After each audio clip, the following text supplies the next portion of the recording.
What is Trump's legacy? He has been with us for about 10 years now, going on 11 years, and we need to look back and see what his legacy has been. I don't remember him being all that great the first time around. What I remember is his COVID 19 response and what he did with Afghanistan and the never ending disinformation. So, welcome to Law and Society, and let's talk about the promises that he made and the promises that he broke. He made three central promises: that there would be no troops in foreign wars, that he would lower the cost of living, and that he would release the Epstein files. And we have seen how he has failed on all three of those promises. The promise that his core supporters keep saying that he has fulfilled is immigration. But with immigration came the rise of Donald Trump's police state. So you can't really call that a fulfillment of a promise so much as an establishment of an autocracy. But let's go back and let's talk about COVID-19. When COVID-19 first hit, Donald Trump said, "Oh, it'll just disappear one day. Or you can just shine a light up your bum, or you can inject yourself with bleach." And these are all words that came out of Donald Trump's mouth during the time that hundreds of thousands of Americans were ill and dying. Over 1 million Americans died because of COVID 19. That's 1 in 330 people dead because of Donald Trump's mismanagement of the COVID pandemic. And then there's the Afghanistan collapse. He blames President Biden for the service members who were killed by the suicide bomber when America was withdrawing from Afghanistan. But he doesn't tell you that it was Donald Trump who signed the agreement between the Taliban and the United States, not Afghanistan's democratically elected government, and forced the democratically elected government to release over 6,000 Taliban fighters who then joined the Taliban cause. And as soon as American troops left, Taliban descended on Afghanistan's capital and took it over.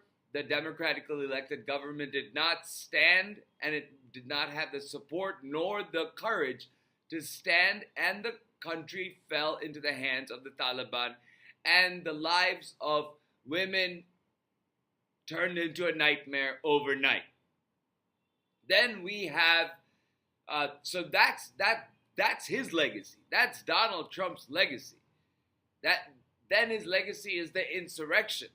Even to this day, he tries to deny what happened on January 6, 2021, and continues his lies about how he was cheated out of the election in 2020, that he lost by over 7 million votes. So the insurrection, the assault on our Capitol building and our police officers, 140 of them with serious injuries. Many of them had to retire because they couldn't fulfill the job duties required because of their injuries.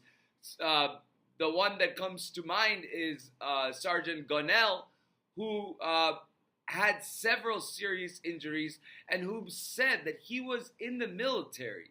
And when he was fighting and when he was deployed abroad to be part of the military, that was less dangerous than what he faced on January 6th at the Capitol. So that is Donald Trump's legacy. His legacy is the never-ending disinformation, his lies that he would not put troops on the ground, his lies that he would bring down the cost of living. He has put thousands and thousands of American troops in harm's way in Iran right now.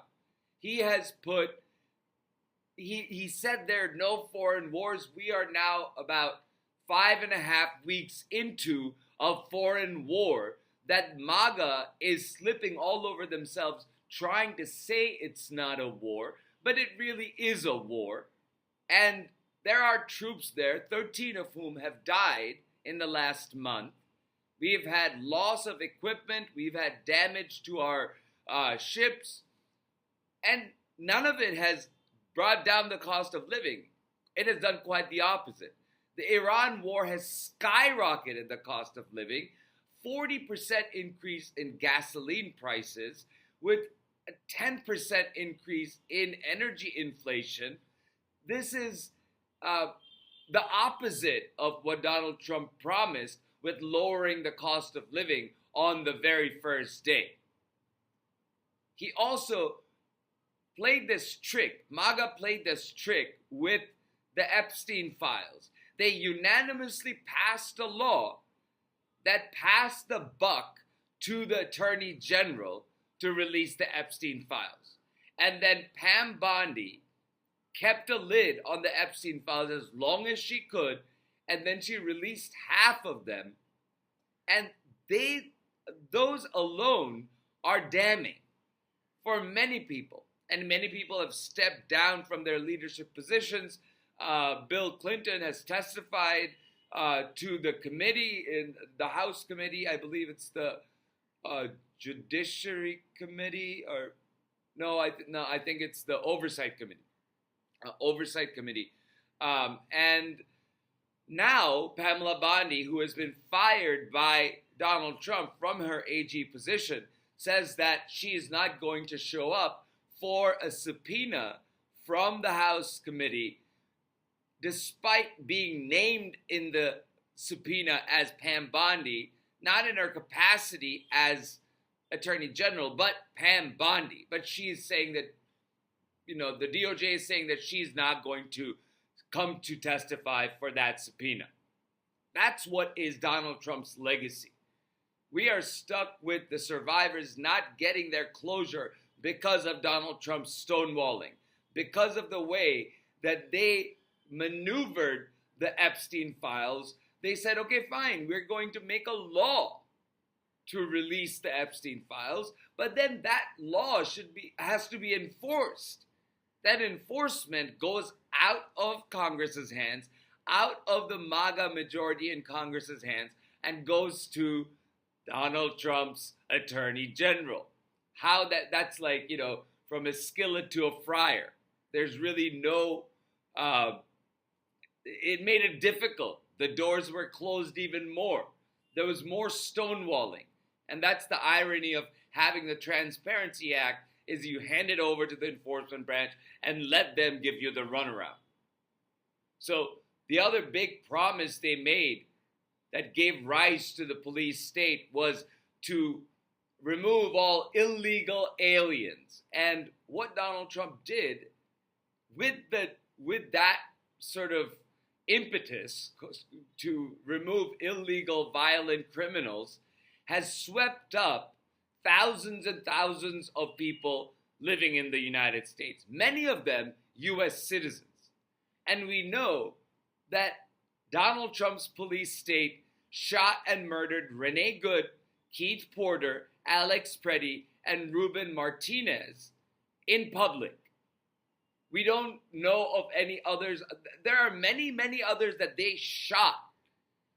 And I'm sure that there are others that have been killed under ICE jurisdiction. And there have been, I think, so far, I believe there have been 14 deaths in custody, like in the detention centers this year. And it's only been 4 months.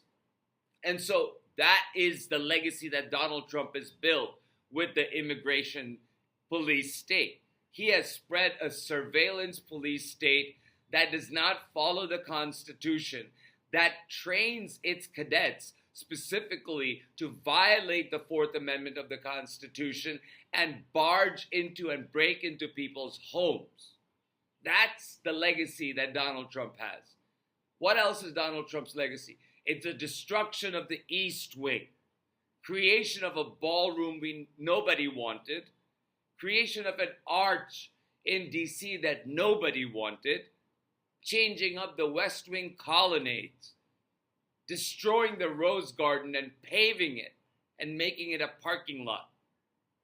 And then you have him sabotaging America from within, from attacking birthright citizenship to the arbitrary and capricious tariffs that were ruled by the Supreme Court to be illegal, but now he wants to bring those same tariffs back under IEEPA for other countries, which he can't do.